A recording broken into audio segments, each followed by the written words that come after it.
Everybody that's showing up on your screens? Panel, so you guys can see it? Perfect. All right, so I'm gonna get us started. So here's our overview. So in adding structure to your kiddos' days, the goal is always to take it one day at a time. So through this presentation, we'll talk a little bit about how you can add structure to your child's day, use materials that your child can follow independently, make it fun so your child will want to follow that plan, and choose activities that are going to be fun, productive, and allow for some natural learning opportunities to occur. So one of my first tips is to use visuals to make your plan. So here I've got a couple different examples of what a visual schedule might look like. For older kiddos, you may be able to use this one over by the side where you've got times and kind of general things to go through. Sometimes the summers can become very long when all day you could just be watching TV or going on your device all day, but sectioning things out so we can say that it's going to be academic time for an hour and we've got snack time and creative time. Sometimes just kind of putting those kind of limits on things can help allow for some structure, especially for older kiddos who can follow that kind of schedule. However, for younger kiddos, it may be helpful to make it a little bit more specific. So looking at different kinds of activities, whether they're chores or fun activities, and creating a visual that allows them to kind of move forward through those things on their own. As you can see in some of these examples, there are pictures, there are words in pictures. Sometimes having both of those can be helpful if you have a reader, and there really is no wrong way to make a visual schedule. So a quick Google search will pull up all of these examples and ideas for how to create your own. You can also find lots of templates for how to create these as well on the internet. One of the things I like on here is we've got some with magnets, some with Velcro, one is a bingo board. So think about what might be fun for your kiddo and you can design something that way.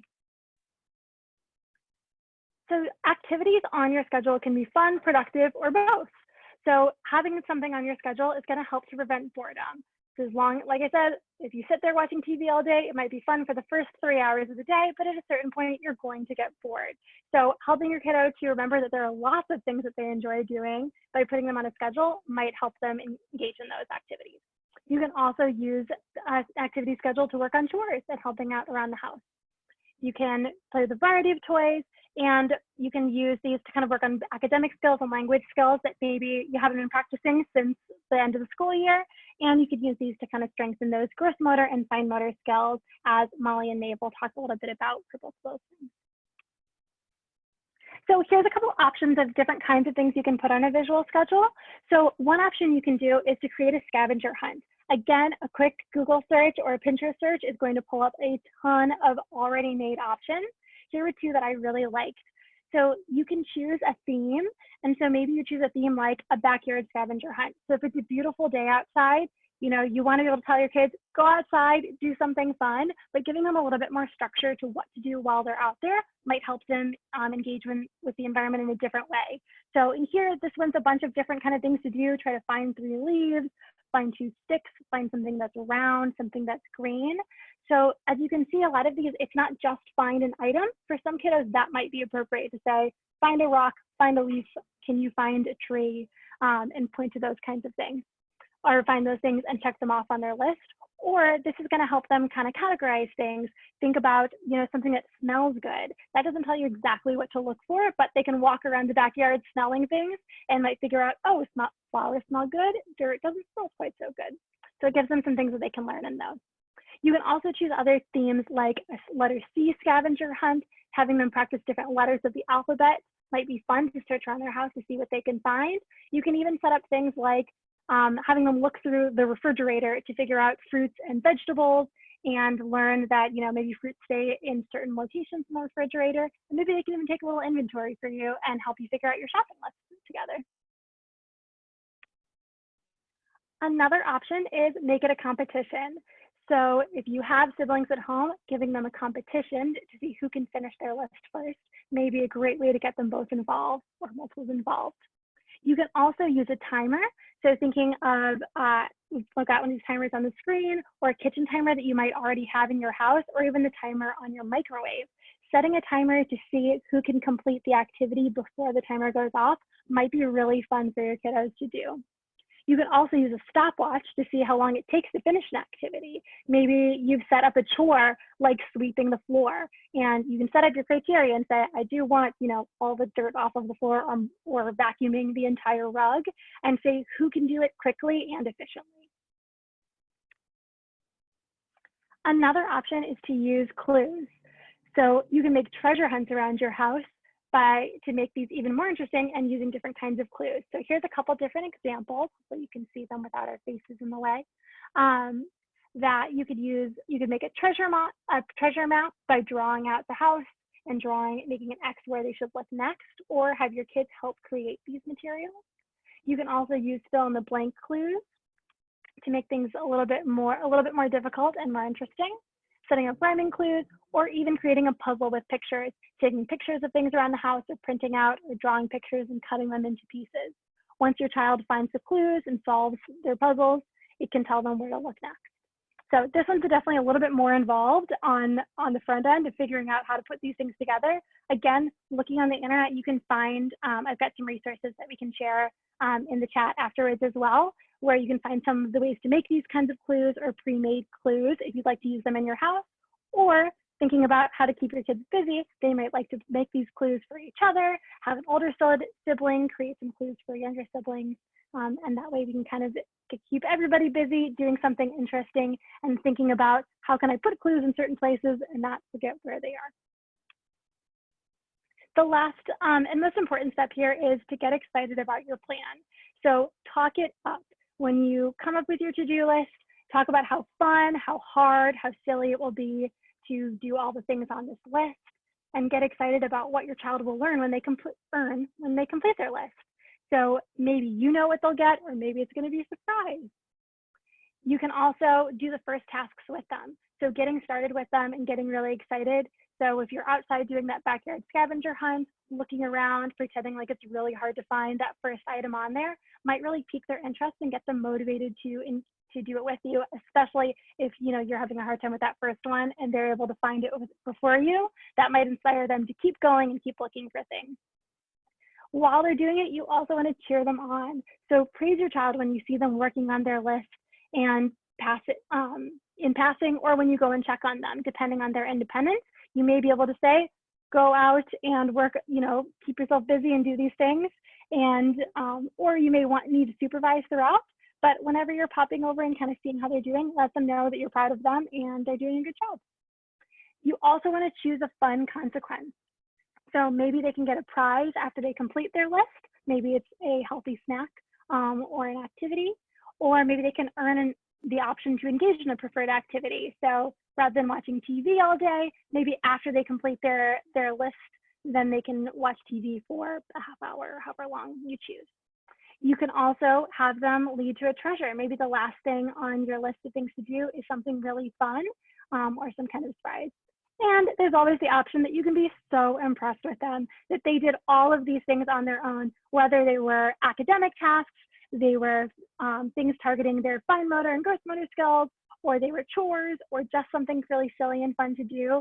Your praise at the end of this process is definitely something that's going to keep them interested and wanting to do this again in the future. Great, and now I'm going to pass it on to speech and OT. Hi everyone, my name is Maeve London. I'm the OT at the Rhode Island Bierman Center, and a big part of what I do is looking at fine motor, because fine motor is really important for a lot of different things that your kids are asked to do in their daily life, including handwriting and coloring, getting dressed, opening tubes of toothpaste, things like that. Kind of constantly throughout their day, they're asked to use their hands. And so I'm going to talk to you today a little bit about an activity that I love because it's really versatile, it's highly motivating, and it targets a lot of different of fine motor skills. But predominantly what we're going to be looking at is hand strength. So I'm going to take you through how I would do this in a therapy session that I'd be running in the center. But what's great about this is you can run this indoors or outdoors. You can run it in the bathtub, on the sidewalk, on a fence. Really, you can pop this activity into your child's day pretty much anywhere. So what I like to do is I like to start by having my kiddo draw something.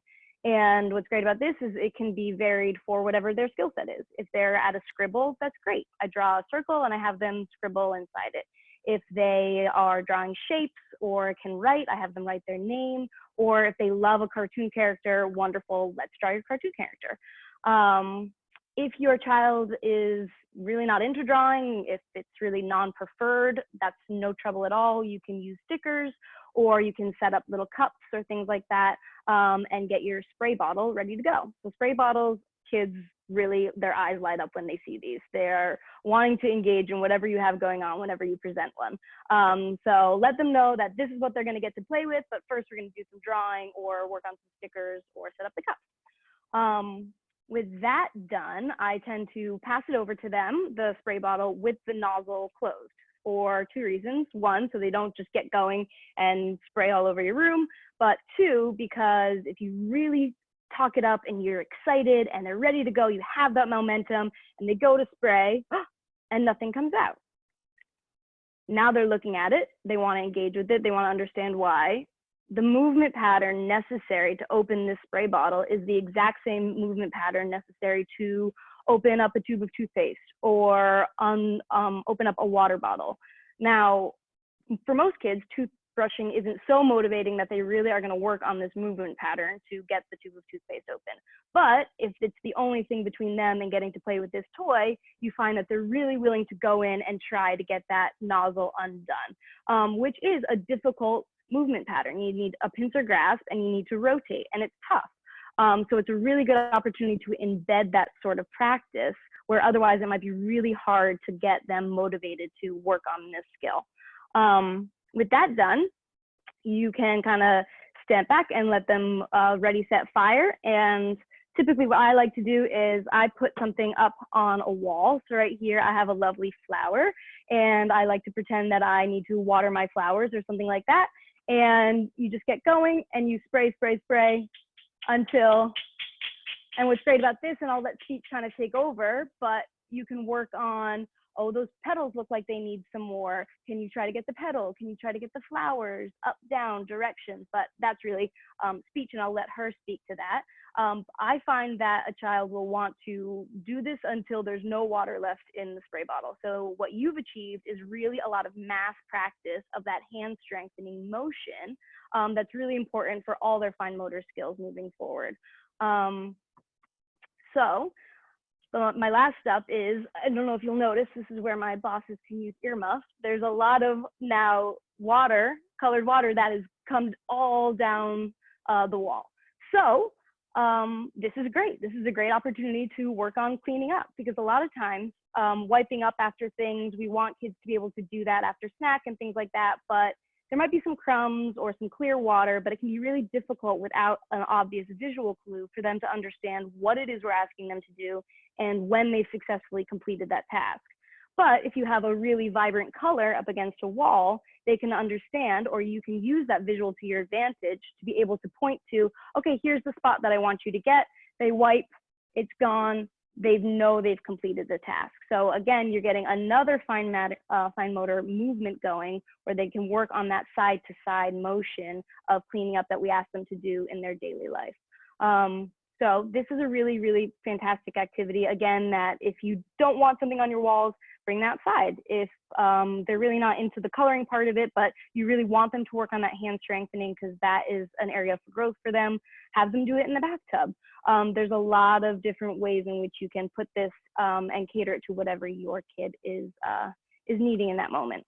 So what I'm going to do is pass this over to Molly, and she can talk about all the speech opportunities that this activity presents.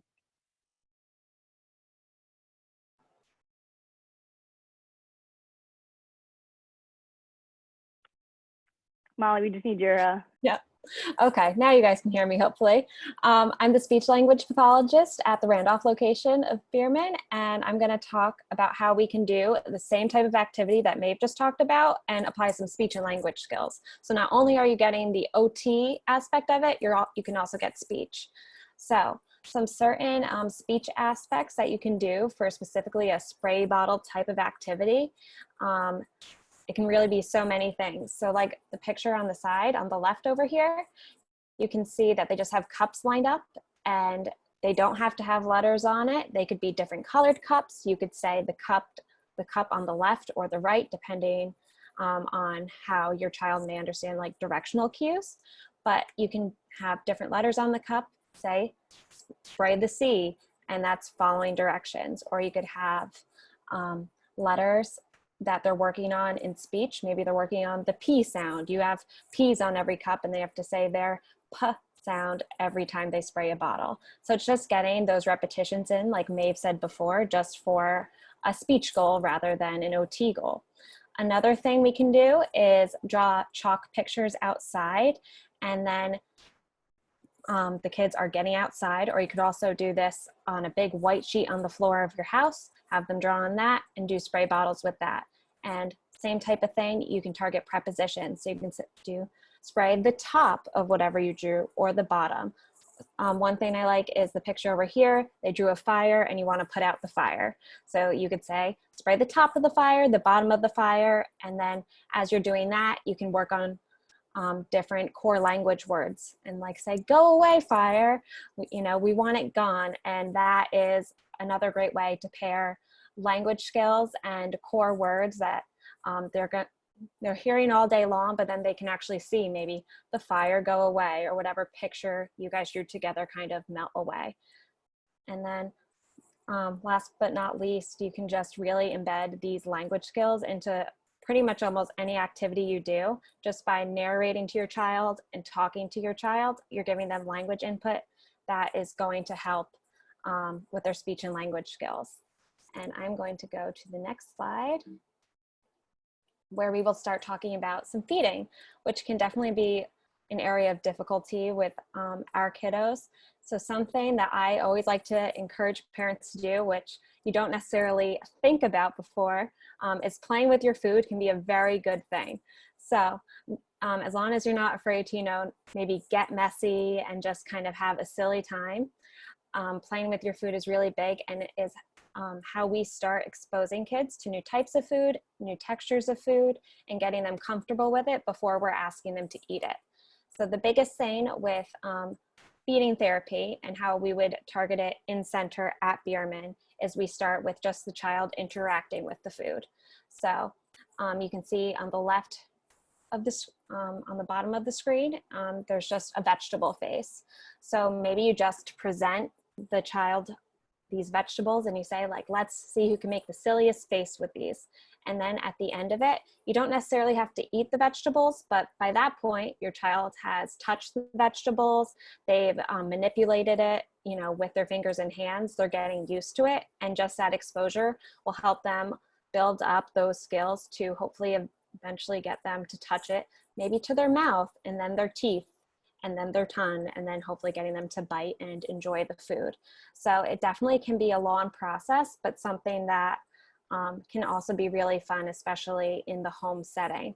And this can be done in other ways, like making a simple meal with your child. So you can, I was on Google before this, if you just do a simple Google search, like simple recipes to make with my child, then you can put even an age in with it, and then you obviously know what's best for your child.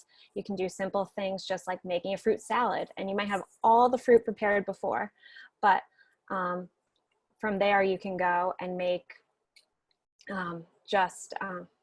you can have different following directions activities. So you can say, you know, give me the apples, then give me the grapes, or you can do numbers. So give me 2 grapes and then 1 apple.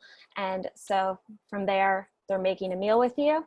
And then they're also getting exposed to all these new foods with language built into it. And now I'm going to hand it over to Maeve, who is going to talk about OT and feeding. Yep, sure. So OTs really look at 2 kind of primary things when we're talking about feeding. And it's great because it's something that we work closely on with speech and BCBAs. It's really a wonderful collaborative experience when we sit down to eat. But as far as the OT perspective, we look a lot at the sensory component of feeding, because feeding is a really dynamic multisensory experience. It's one of those things in life where you are using your touch, your vision, your taste, and your smell all together to understand what it is you're eating. I really like fruit as a choice to start because it can be soft or crunchy in texture. It's usually sweet, which is more palatable for kids. And it comes in a variety of shapes and colors, which makes it exciting and sort of immediately engaging. So if your child has a limited food diet, preparing food, something like a fruit salad, for example, can be a great step towards getting comfortable with novel foods. It's kind of like dipping your toe in before you're asked to take the plunge. Because again, like Molly said, you're touching it, you're smelling it, you're interacting with it, you're not, but it comes with less pressure of, okay, it's mealtime, we're sitting down, the purpose of this experience is to eat. If you're just exposing them in a way that's food prep and interactive, it makes it a little bit more approachable for your child. The other aspect that I look at a lot is the fine motor aspect of it. So it's an important opportunity for kids to be able to use what we call bilateral coordination, which means really just using both your hands at the same time to complete a task. So what I would really recommend is something like, if you are, again, using a fruit salad example, start with a banana. Peel it halfway so that if your child has some sensory aversion to different touches, they can hold on to that peel. They're using their helper hand well far away from where they're chopping because the banana is a longer fruit, and they can easily chop that with something like a butter knife or even a plastic knife, so you don't have to worry that this whole experience is going to end with some band-aids, which is not what you want when you're trying to get them interested and engaged with new foods.